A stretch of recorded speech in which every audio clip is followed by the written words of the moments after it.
With the release of the 4.0 character creation and the server going live pretty soon, we wanted to go through the final leaks that the NoPixel dev team have put on Twitter. All right, so where we left off last was we were looking at clear designs and the weapons that he's put onto Behance. Since then, there've been a whole bunch of new leaks coming from different devs that are working on the project. This next one here is from Sanji, and it looks like it is the Maze Bank interior. I think they've done a rehaul. This Maze Bank was different as well in different servers, depending on which one you go to.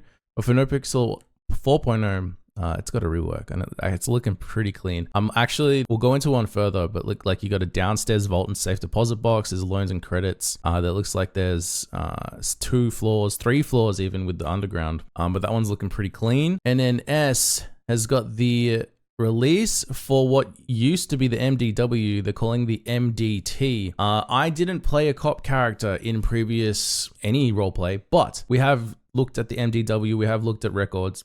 And looking at the record management system, from all accounts, from everything that I've read so far, from the way it looks, it's looking clean. It seems like there's a lot of small efficiencies that weren't available in previous iterations that are now available. One being collaborative edits, like a Google Doc, which is actually insane.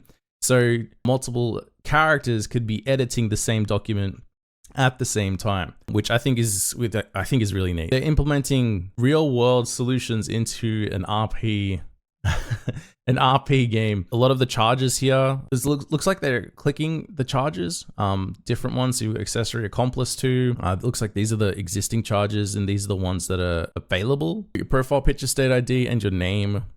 Again, this is in their dev test environment.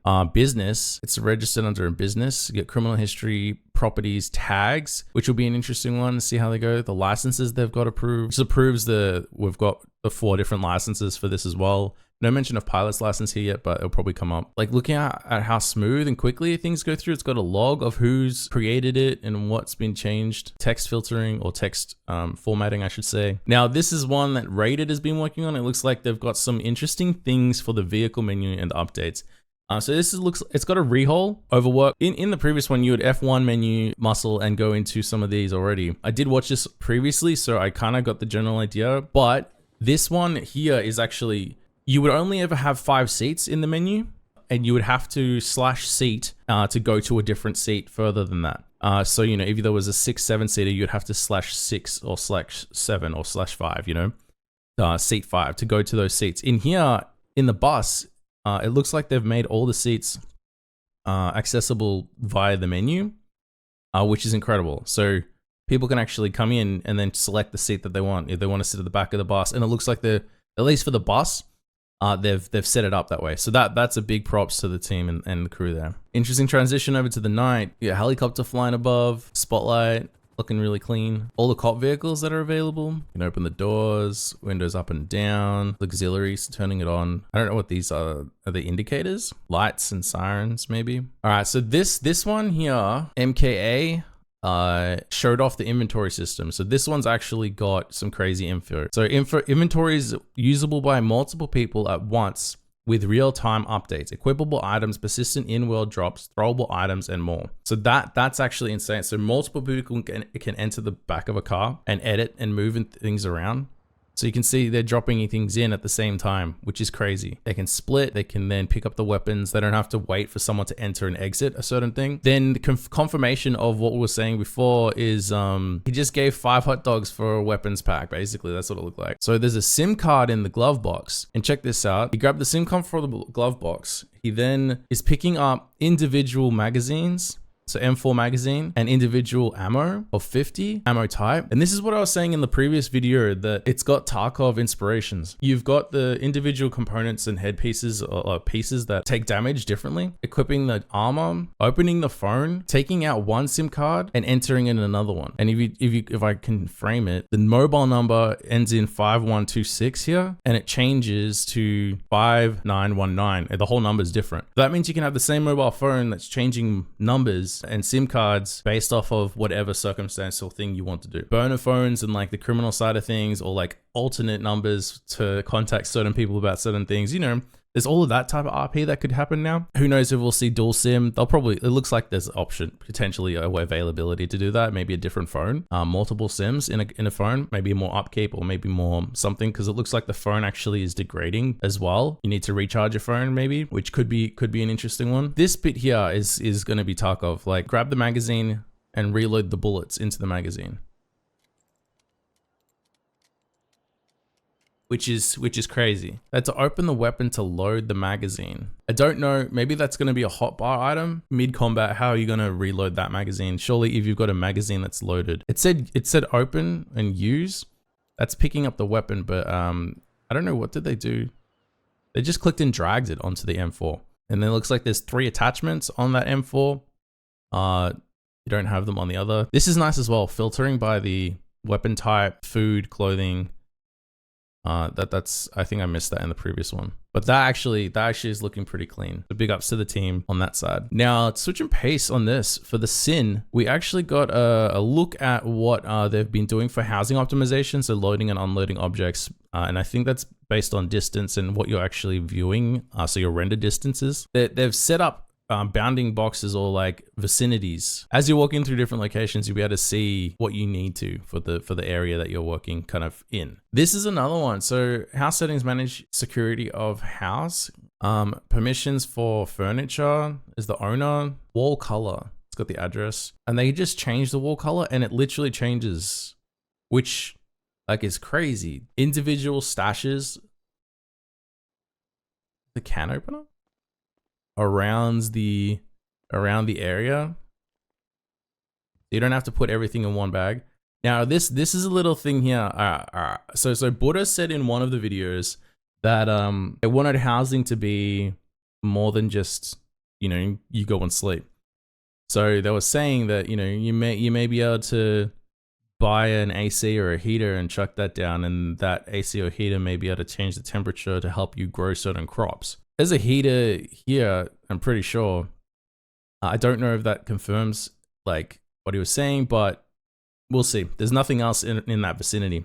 It's pretty soon, so you know a lot of this will get found out soon. Looks like there's an old key and some materials that these just put into the home. There's another furniture stash, a massive furniture box. So you got all the furniture in there, looks like. Easy sit down. Crazy work from the team on that one. Clear's here showing us the animations in different circumstances. So I think in the past, you'd have some issues where if you were sitting down and you used an animation, it would kind of like either clip out of the car or something would be slightly different. These look like they're new or slightly different animations. So this one here is the gear shift. You can see the gear shift. You can see it looks like everyone's putting on seatbelts on this one. The drinking is different. I don't know what this one is. Sanji showing us some of the sewer city. There's a basketball court down there. Imagine if that was playable, right? Imagine if you could actually shoot. I think there's going to be some really cool RP that comes out of the underground, the legit underground sewer city. Very small portion of the sewers. Dennis 3D then also doing some sewer stuff. Looks like there's a gap there, so you can kind of run through that little gap. Entrance or exit on the left. There's a sprunk underneath here. Yeah, I think there's going to be some really, really cool stuff that comes out of the sewers. They've got a lot of people working on the sewer side too. This I really like. It kind of just looks like the underground Bane Dark Knight. Like it looks like you could have a fighting pit down there with the throne. This is gonna go insane. You're gonna have people that basically live in the sewers and never see the light of day. Like they never come up. One thing that is happening this week that Rockstar is working with Twitch on is they're giving away 600,000 subs to GTA Roleplay viewers, and they're dubbing the week GTA Roleplay Week, which actually is insane. Seeing where it's come from, where it's going, what's happened. I'm super excited for the future of roleplay when Rockstar officially is partnering with Twitch to support the viewers, the streamers, everyone that's coming through on the platform. So that's something that's massive. A lot of people have announced that they're going to be on the front page of Twitch for this particular event. So make sure you go check out your favorite GTA RP streamers. We've got a massive lighting and 3D, a little update here from Raised, who is one of the main reasons that NVE exists. So NVE is partnered with NoPixel, working with them closely to actually generate in-game server-side assets. And the lighting looks insane. the layout. Man, these guys, they've done so well. The character creation. So this is the character creation screen, and this is what your characters will look like when they sit down and they're getting ready. So when you click on this, you'll be basically having all your characters in this area. I did note as well, it says 2 of 20 characters. It says 2 of 20 characters. So, you know what? Are people going to bring up 20 characters? It's crazy. This LSPD office actually looks incredible. The evidence room, all of these individual pieces, like, I don't think these are animated or moving. They're just the screens, but it does look so fresh in comparison to everything else. Like, you've even got the bump map textures, the grooves on the on the armrest, the camera dial. Oh man, they've done insanely well with this. Now, this is a fresh one here, just literally come out. So this next one just came out for 26 minutes ago, reposted by NoPixel from Sidrose, and it is looking at the apartments. So everyone, I think, is locked in their apartments at the moment, and this is once they walk in. So it looks like confirmation that the top left, like Tarkov-esque body part damage is going to be there for everyone. I don't know if it's customizable, but looks like you can open and close the bathroom door.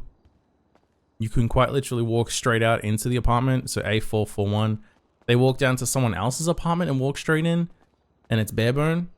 I'm half expecting that all of those apartments are going to be customizable to you, and you can edit and create what you want with them, and people can just walk in and out if their doors are open.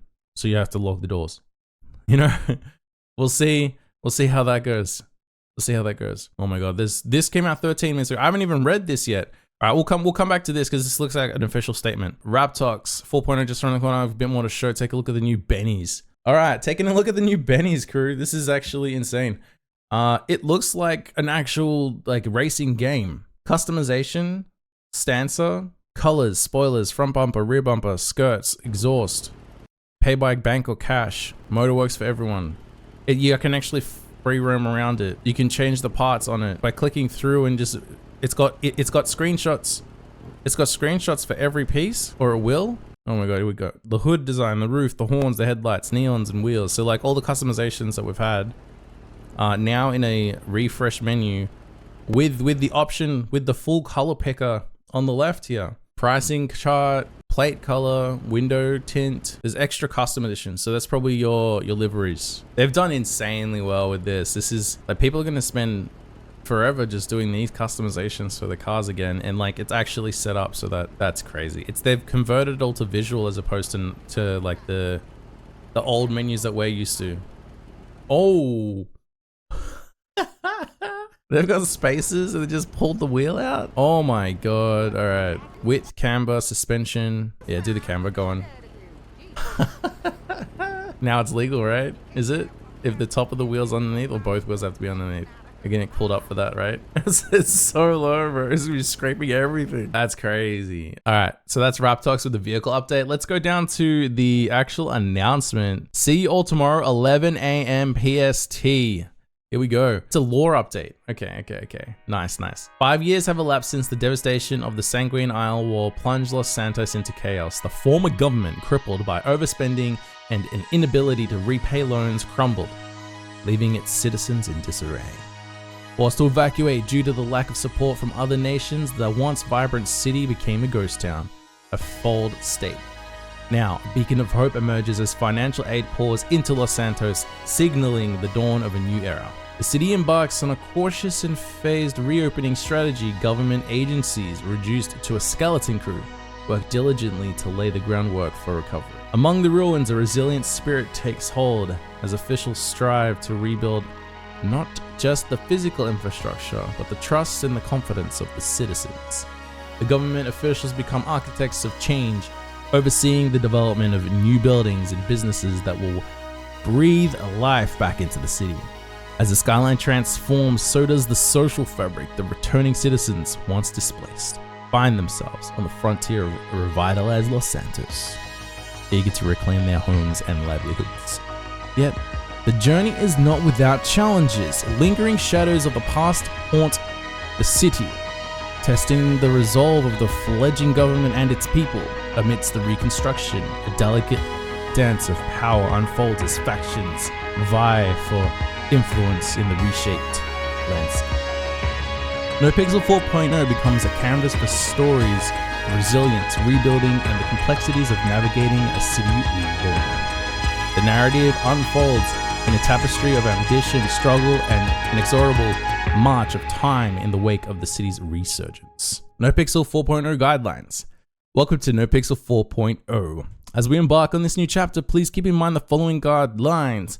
Permadeath stands. Characters who met their demise in 3.0 remain at rest. Recreating them is off limits. Embrace the opportunity to weave fresh tales with new characters. That's crazy. New horizons, new characters. While you can continue with existing characters, we encourage crafting new personas with distinct ambitions. Let the canvas of NoPixel 4.0 be painted with a diverse array of stories. Conflict resolution. While past conflicts add depth to characters, we aim to maintain a positive server environment. Please minimize carrying over wars or animosity into the new era. Let fresh narratives unfold organically. Updated policies. Familiarize yourself with the terms and conditions, rules and guidelines.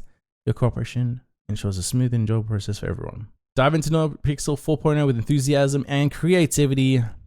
Here's to forging new alliances, facing fresh challenges, and building an unforgettable tapestry of stories in the revitalized Los Santos. NoPixel 4.0 is here, crew. I'm still like, all right, I'm in queue. So we'll get to our character creation when we get to our character creation. I'm going to try and create the characters that I want to play. I think I definitely want to keep Raiden Rufio around doing some things for music side of things. We'll probably play a bit more into that. Definitely want to look at doing a proper crim of some sort. Want to look at doing a cop. And I want to then maybe spread out after that. But I think those three characters, build them up to some form of accessibility. One, getting them into the city. Two, getting them into the positions that they want to be in. And then look at other ways in expanding. So I was thinking, like, could I build a Taylor character, or could I build I just want to experience the other things that the server and the characters have to offer that are in NoPixel and in the server, because I felt like I got really restricted doing music RP and business RP, that being a civ and doing music and doing business, there's only so much you're allowed to, not allowed, but you can do as that character, and that character holds to a certain standard. Whereas having different characters try different things, ambitions, drives, and passions, flaws as well, are all slightly different. If you're enjoying this type of content, make sure to let us know in the comments what else you want me to kind of have a quick look at, review. I can't wait to share and see all of the amazing stories that open on NoPixel 4.0. We hope to see you online. Enjoy the next era of GTA roleplay.